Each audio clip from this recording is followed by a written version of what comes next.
বৈষম্য বিরোধী ছাত্র আন্দোলনের আরও ২ সমন্বয়ককে হেফাজতে নিয়েছে ঢাকা মহানগর গোয়েন্দা পুলিশ ডিবি। শনিবার সন্ধ্যায় সার্জিস আলম ও হাসনাত আবদুল্লাহকে ডিবি হেফাজতে নেওয়া হয়। ব্যক্তিগত নিরাপত্তা ও সাম্প্রতিক ঘটনাবলীর তথ্য জানতে দুজনকে হেফাজতে নেওয়া হয়েছে।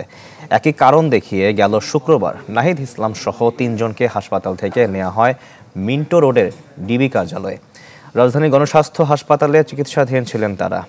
এ নিয়ে বৈষম্য বিরোধী ছাত্র আন্দোলনের ৫ সমন্বয়ককে হেফাজতে নিল ডিবি।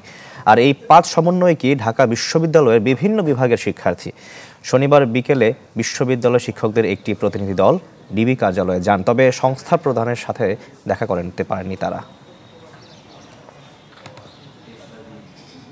বিজলি কেবলস যে কোনো স্থাপনার বৈদ্যুতিক সংযোগকে রাখে নিরাপদ। বিজলি কেবলস, নিরাপদ আজীবন।